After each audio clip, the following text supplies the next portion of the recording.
Emma Parker was not the kind of person who stood out in a crowd. At 16, she had perfected the art of blending into the background. Her brown hair was always tied back in a simple ponytail, her clothes were plain, and her voice rarely rose, above a whisper. In school, she wasn't known for anything special, except maybe for being behind in every subject. Math was a mystery to her. History felt like a blur of dates and names, and science might as well have been written in another. Language.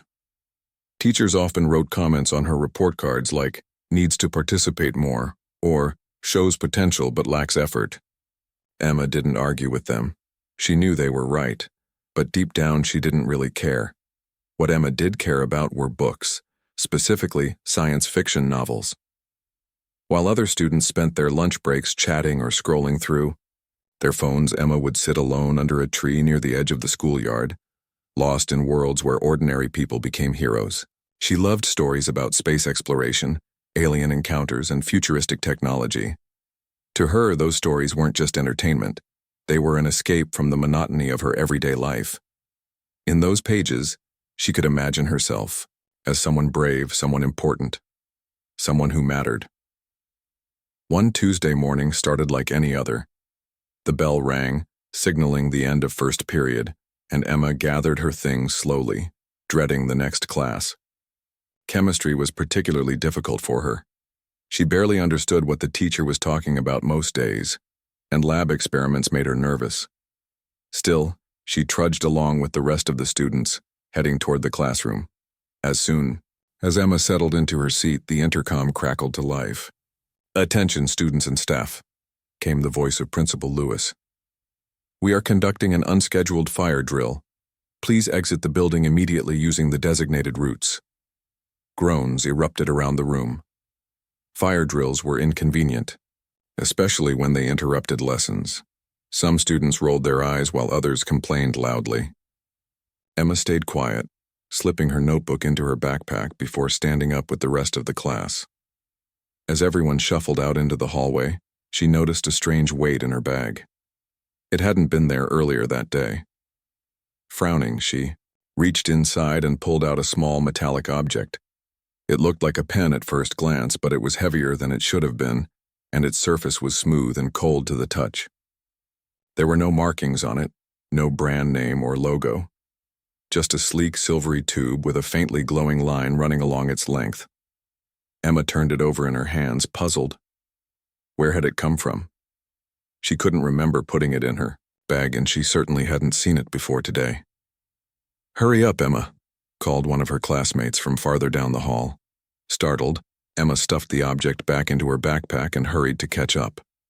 By the time she reached the football field outside, the entire school had gathered in rows waiting for attendance to be taken. The air smelled of freshly cut grass and the sun warmed her skin, but Emma couldn't shake the feeling that something was off. Principal Lewis walked up and down the lines, clipboard in hand, calling out names. The usual chatter filled the air as students joked about the drill and speculated whether it was real or just another test. Emma stood quietly, clutching her backpack tightly. She kept glancing at it, half expecting the mysterious object to do something, anything to explain itself.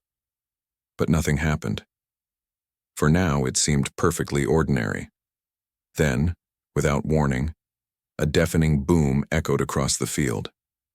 Everyone froze, turning toward the source of the sound. Thick black smoke began pouring out of the windows of the science wing. Gasps rippled through the crowd as flames flickered briefly in the distance. This wasn't part of the drill. Panic set in almost instantly. Students screamed and grabbed onto each other, unsure of what to do. Teachers shouted instructions trying to maintain order, but their voices were drowned out by the chaos. Emma's heart pounded in her chest as she scanned the scene, searching for answers. What had caused the explosion? Was anyone hurt? Before she could think too much about it, movement near the edge of the crowd caught her eye. A man stood there watching calmly despite the commotion. He wore a dark jacket and jeans, and his face was partially hidden by the brim of a baseball cap. Something about him struck Emma as odd. He wasn't a teacher, and he definitely wasn't a parent volunteer. So why was he here? Emma's attention shifted back to her backpack when she felt a faint vibration against her side.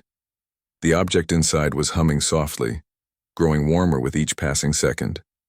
Her fingers trembled as she reached in and pulled it out again. To her astonishment, the glowing line had brightened, pulsing rhythmically like a heartbeat. Then, without warning, a holographic display sprang to life in front of her. Lines of unfamiliar symbols floated in the air, shimmering and shifting as if alive. Emma stared at them, mesmerized. They didn't look like any language she'd ever seen before. Not English, not Spanish, not even anything from the sci-fi books she loved so much. And yet, somehow, they felt familiar, as though they belonged to a part of her she hadn't discovered yet. A voice spoke suddenly, startling her. It wasn't coming from her ears, it was inside her head, soft and steady. "Activate the device," it said. "They're here."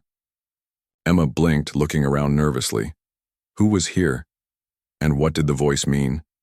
She glanced back at the man in the baseball cap, who was now scanning the crowd with sharp, calculating eyes. His gaze lingered on her for a moment longer than it should have, sending a chill down her spine. Before she could react, the smoke thickened and figures began emerging from the haze. They moved with unnatural precision, their movements fluid and deliberate. Each of them wore sleek black suits that seemed to absorb the light around them. In their hands, they carried weapons that glowed with an eerie blue energy. These weren't firefighters or emergency responders. They were something else entirely. The students closest to the invaders screamed and scattered, but there was nowhere to run. Invisible barriers crackled to life, trapping everyone in place. Emma's breath caught in her throat as the leader of the group stepped forward. She was a tall woman with sharp features and piercing green eyes that seemed to see straight through Emma. Her voice was calm but carried an undeniable authority. "We mean you no harm," the woman said, addressing the terrified crowd. "But we require your cooperation." The woman's words did little to calm the terrified students. Her calm demeanor and smooth voice only made her seem more dangerous. The glowing weapons in the hands of her companions cast an unnatural light over the scene, making everything feel surreal. Some students cried openly while others stood frozen, too scared to move. Emma's grip tightened on the mysterious device as she tried to make sense of what was happening. The man in the baseball cap stepped forward, breaking the tense silence. "Who are you?" he demanded, his tone firm but not aggressive. "What do you want with these kids?" The woman turned her piercing gaze toward him, studying him for a moment before answering. "That is none of your concern," she said coolly. "Step aside, or you will regret it." For a brief moment, it seemed like the man might argue further. Instead, he raised his hand slightly, showing he meant no immediate harm. But then, without warning, he lunged forward, moving faster than anyone could have anticipated. He grabbed one of the nearest invaders by the arm, attempting to wrestle away their glowing weapon. Emma watched in shock as the woman reacted instantly. With a swift motion, she raised her own weapon and fired. A bolt of blue energy shot out, striking the man squarely in the chest. He stumbled backward, collapsing to the ground with a thud. Gasps rippled through the crowd as students scrambled to get farther away from the scene. Emma's heart raced. She wanted to run, to hide, to do anything except stand there and watch. But something inside her refused to let her back down. The device in her hand felt warm now, almost alive. It pulsed gently, urging her to act. Taking a deep breath, she whispered under her breath, "What do I do?" The voice returned, clearer this time. "Point the emitter at them. Trust me." Emma hesitated, her mind racing. She didn't know who or what was speaking to her, but she had no other options. Slowly, she raised the device, aiming it at the nearest invader. For a split second, nothing happened. Then, a beam of golden light erupted from the tip, striking the figure directly in the chest. Time seemed to freeze. The invader froze mid-step, their glowing weapon falling from their hand. Then, with a soft thud, they crumpled to the ground, unconscious. The entire field went silent as everyone, including the remaining invaders, stared at Emma in disbelief. The leader's expression darkened. "You've made a grave mistake," she snarled, raising her weapon and pointing it directly at Emma. Panic surged through Emma's body, but she forced herself to stay calm. She adjusted her aim, pointing the device at the leader next. Before the woman could fire, another burst of golden light shot out, narrowly missing her shoulder. The leader staggered back, clearly surprised by the power of the device. "You shouldn't have done that," the leader growled, her voice low and menacing. She signaled to her companions, who began advancing on Emma. The students around her screamed and backed away, leaving her exposed and alone. But Emma wasn't paying attention to them anymore. All her focus was on the device in her hands. As she held it, she realized she could feel its energy coursing through her. It wasn't just a tool, it was connected to her somehow. The holographic display flickered again, showing new symbols that seemed to guide her actions. Without thinking, she twisted the device slightly, and a shimmering barrier appeared in front of her, blocking the path of the advancing invaders. The barrier crackled with energy, repelling the invaders' attempts to break through. They fired their weapons repeatedly, but the bolts of blue energy dissipated harmlessly against the golden shield. Emma's confidence grew with each passing second.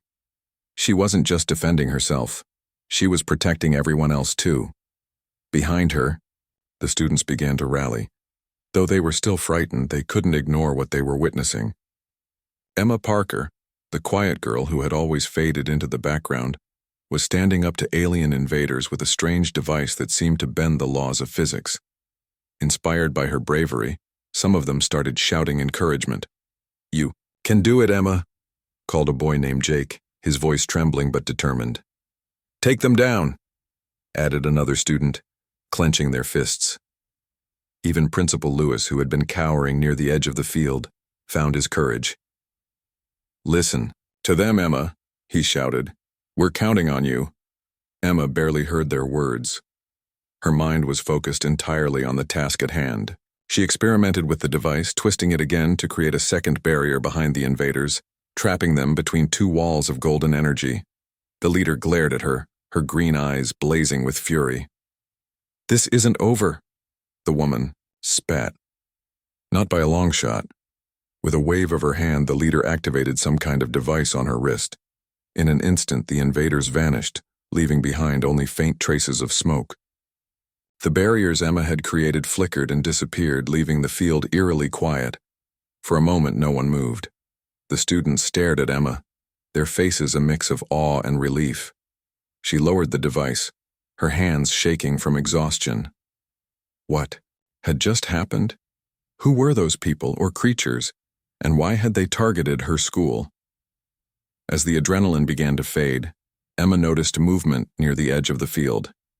The man in the baseball cap was sitting up slowly, clutching his chest where he'd been hit. His face was pale, but he managed a weak smile when he saw Emma looking at him. "Good job," he said hoarsely. "I wasn't sure you'd figure it out in time." "Figure what out?" Emma asked, her voice barely above a whisper. "What's going on? Who are you?" The man struggled to his feet, wincing as he took a step forward. "My name is Daniel Carter," he said, "and I'm here to help you understand what you're dealing with, but we don't have much time. They'll be back." Emma frowned, confused and overwhelmed. "Back? Why would they come back, and why did they attack us in the first place?" Daniel sighed, running a hand through his hair. "It's complicated," he admitted, "but the short version is this. You're part of something bigger than you realize. That device you're holding, it's not from Earth. Neither are those people who just attacked us, and if we don't stop them, they'll keep coming until they get what they want." Emma looked down at the device in her hands. Its surface had cooled and the glowing line had dimmed slightly, but it still hummed softly, reminding her that it was far from ordinary. She felt a surge of determination mixed with fear. Whatever was happening, she knew one thing for certain.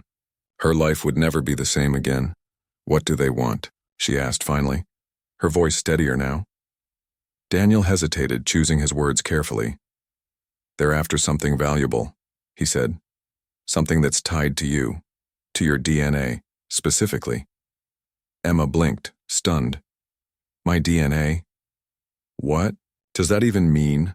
"I'll explain everything," Daniel promised. "But first, we need to get somewhere safe. Can you trust me?" Emma glanced around at the sea of faces watching her. Her classmates, her teachers, they were all looking to her for answers, for leadership. She had spent years trying to avoid attention, to blend into the background. Now she was at the center of something she couldn't fully comprehend. Yet, despite her fear, she nodded.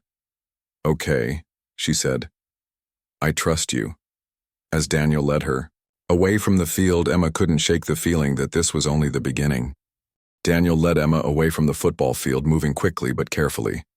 The students and teachers were still in shock, too stunned to follow or ask questions. As they walked, Daniel kept glancing over his shoulder, as if expecting the invaders to return at any moment. His steps were hurried, but his expression remained calm, almost reassuring. "Where are we going?" Emma asked, struggling to keep up with him. Her legs felt heavy, not just from running but from the weight of everything that had happened. She clutched the device tightly in her hand, its faint hum a constant reminder of the danger they were in. "To a safe place," Daniel replied without looking back. "Somewhere we can talk without being overheard." Emma wanted to press him for more details, but she held her tongue. For now, she had no choice but to trust him. He seemed to know more about what was happening than she did, and that knowledge might be the only thing keeping her alive. They reached an old storage shed on the edge of the school property.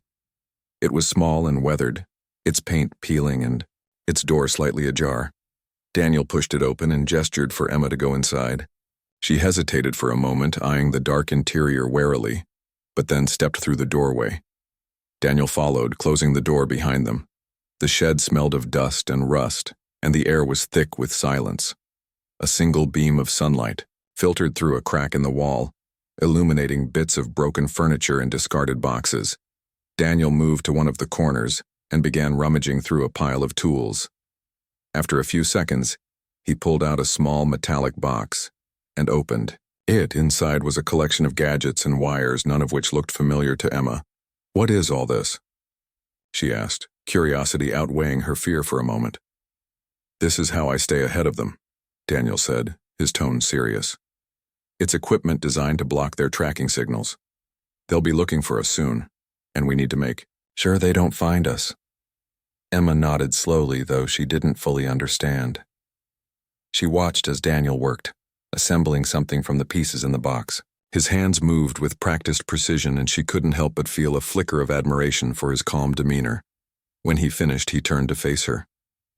"Now," he said, "we need to talk about what's really going on." Emma swallowed hard. "You mentioned my DNA earlier. What does that have to do with those people?" Daniel sighed, leaning against the wall.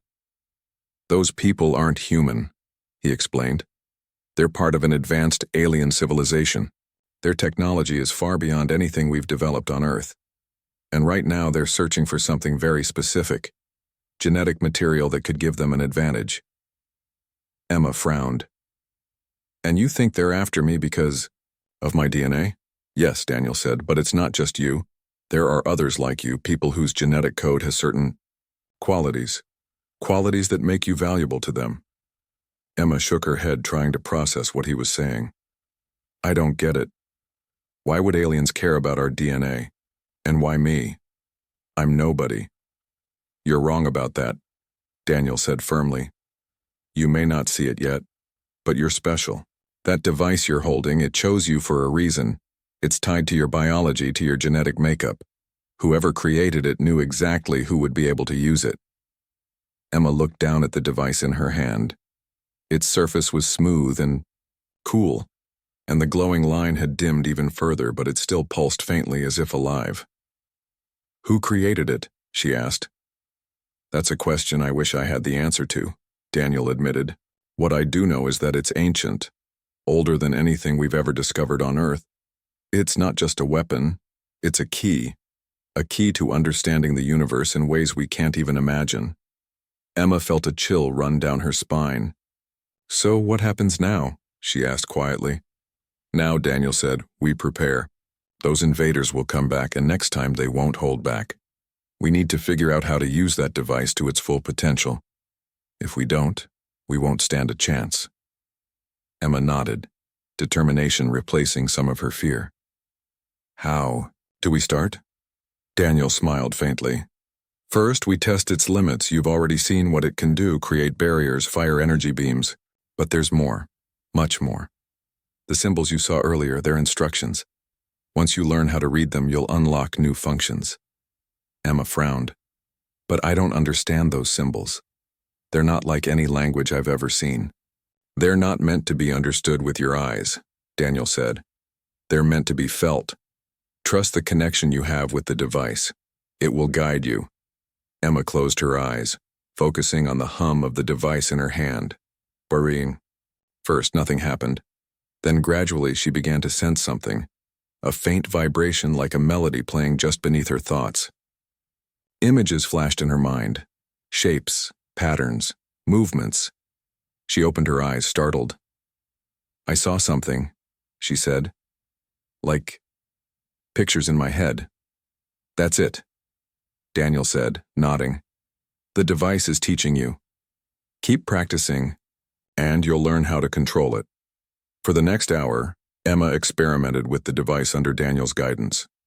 She twisted it, turned it, and manipulated the holographic display, discovering new functions with each attempt. She learned how to project shields large enough to protect multiple people, how to redirect energy blasts, and even how to create illusions that could confuse enemies. Each success filled her with a growing sense of confidence. Outside, the sun began to set, casting long shadows across the shed. The world beyond the walls felt distant, almost unreal. Emma knew that outside her classmates and teachers were probably still trying to make sense of what had happened. Some might be scared, others angry. But here, in this tiny space, she felt strangely calm. For the first time in her life, she had a purpose. We should head back soon, Daniel said finally. The longer we stay hidden, the more suspicious it will look. Emma nodded, tucking the device into her backpack. What do I tell them? She asked. Everyone saw me doing things. They'll have questions. Tell them the truth, Daniel said. Well, part of it. Say you found the device by accident and figured out how to use it during the attack. Don't mention me or the aliens, not yet. We need to keep this contained until we know more. Emma agreed, though she wasn't sure how much of the truth people would believe. Still, she trusted Daniel's judgment. He seemed to know what he was doing, and right now, that was enough. As they left the shed and made their way back toward the school, Emma felt a strange mix of emotions. Fear, excitement, and even a little hope swirled inside her. She didn't know what the future held, but one thing was certain. She was no longer the same quiet girl who had blended into the background. Something extraordinary had awakened within her, and she was ready to face whatever came next. As Emma and Daniel approached the school, the scene was far from normal. Emergency vehicles lined the parking lot, their flashing lights painting the area in red and blue hues. Police officers, firefighters, and paramedics moved about, speaking into radios and tending to those who were still shaken from the earlier events. Students huddled in small groups, whispering anxiously, while teachers tried to maintain some semblance of order. Emma's arrival drew immediate attention. Some students pointed at her, their faces a mix of awe and curiosity. Others whispered behind cupped hands, clearly eager to learn more about what had happened. Principal Lewis spotted her first and hurried over, his expression a blend of relief and concern. Emma, he said, his voice trembling slightly. Are you all right? What was that thing you used? Emma hesitated, glancing at Daniel before answering. It's hard to explain, she began carefully. I found it by accident, and when everything went wrong today, I just figured out how to use it. Principal Lewis frowned but didn't press further. Instead, he turned to Daniel, his eyes narrowing suspiciously. And who are you? My name is Daniel Carter, Daniel replied smoothly. I'm with a private security firm. We've been monitoring unusual activity in the area for some time now. Today confirmed our worst fears. The principal looked skeptical but nodded slowly. Well, whatever you did, it saved us. Thank you both. Before anyone could ask more questions, a police officer approached, clipboard in hand. "Excuse me," he said. "We need to take statements from everyone involved. Can we start with you two?" Daniel stepped forward. "Of course," he said. "But we should do this somewhere private. There are details that aren't safe to discuss openly." The officer raised an eyebrow but agreed. He led them to a nearby ambulance where they sat on the bumper while he took notes. Emma repeated the story she'd prepared, sticking closely to the version Daniel had suggested. She described finding the device, learning its basic functions during the attack, and using it to protect herself and others. When asked about the invaders, she simply said they had appeared during the chaos and vanished as quickly as they came. The officer scribbled furiously, nodding occasionally. "This is quite a story," he admitted. "Do you think they'll come back?" "They might," Daniel interjected. "But we're working on ways to ensure everyone stays safe. For now, keep the campus secure and report anything unusual. Immediately." The officer promised to pass along the information to higher authorities, though Emma could tell he wasn't entirely convinced. Still, she knew they couldn't reveal the full truth. Not yet. Too many questions remained unanswered, and the fewer people who knew, the better. By the time they finished speaking with the officer, night had fallen. The air grew cooler, and the crowd thinned as parents arrived to pick up their children. Emma watched silently as families reunited, hugging tightly and expressing relief. She felt a pang of loneliness. Her own parents worked late shifts and wouldn't arrive until much later. But she pushed the feeling aside, reminding herself that she had bigger concerns now. Daniel stayed close, keeping an eye on the surroundings. "We should get you home," he said quietly. "You've done enough for one day." Emma nodded, though part of her wanted to stay and help. She glanced at the device tucked safely in her backpack. Its faint hum reassured her, but also reminded her of the responsibility resting on her shoulders. "What happens tomorrow?" she asked. "We prepare," Daniel replied. "Those invaders won't give up easily. They'll regroup and try again. We need to be ready." Emma sighed, exhaustion creeping in. How do we even begin to fight them? They have weapons and technology we can't understand. "You're stronger than you think," Daniel said firmly. "That device isn't just a tool, it's a part of you. Trust it, and trust yourself. Together, we'll find a way." They walked to Emma's house in silence, the streets quiet and empty under the glow of streetlights. When they reached her front door, Daniel stopped. "Get some rest," he said. "I'll check in tomorrow morning. In the meantime, keep practicing with the device. Every second counts." Emma thanked him and stepped inside, locking the door behind her. Her home was dark and still, exactly as she'd left it that morning. She dropped her backpack on the kitchen table and sank into a chair, overwhelmed by the day's events. For hours she had been running on adrenaline, barely pausing to think. Now alone in the quiet, the weight of everything crashed down on her. She pulled the device from her backpack and held it in her hands, studying it under the dim light. The glowing line pulsed softly, almost rhythmically, like a heartbeat. Closing her eyes, she focused on the connection she felt with it. Images flickered in her mind, symbols, patterns, movements. Each one seemed to unlock a new layer of understanding, guiding her toward abilities she hadn't known existed. For the next hour, Emma practiced tirelessly. She projected shields, manipulated energy fields, and even attempted to communicate, telepathically with objects around her. The device responded eagerly, amplifying her efforts and teaching her in ways that felt almost instinctive. By the time she finally collapsed onto her bed, she was physically and mentally drained, but also exhilarated. She had never felt so alive. The next morning, Emma woke early, her body stiff from the previous day's exertions. Sunlight streamed through her bedroom window, casting golden streaks across the floor. For a moment, she wondered if the events of the day before had been a dream. Then she saw the device sitting on her nightstand, its surface gleaming faintly. After dressing quickly, she grabbed the device and headed downstairs. As she poured herself a bowl of cereal, her phone buzzed. It was a text from Daniel. Meet me at the park in 30 minutes, bring the device. Emma ate hurriedly, then slipped the device into her bag and set off. The park was only a short walk from her house, a quiet spot with tall trees and winding paths. She found Daniel waiting near a bench, his face tense. "We don't have much time," he said without preamble. "They're already planning their next move." "Who?" Emma asked, though she suspected the answer.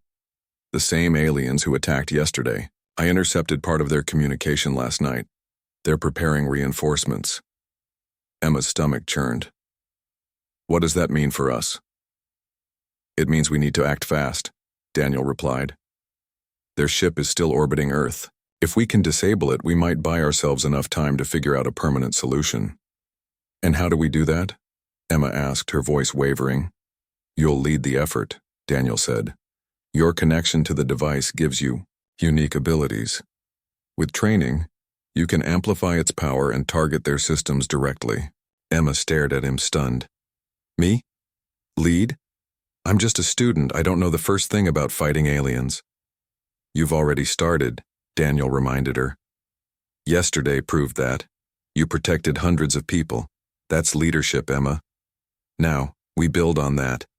Over the next few hours, Daniel guided Emma through rigorous training exercises. They practiced aiming energy beams, creating complex barriers, and decoding alien symbols. Each session pushed Emma to her limits, but she refused to give up. With every success, her confidence grew. She began to see glimpses of the person she could become, someone brave, capable, and unafraid to stand up for what mattered.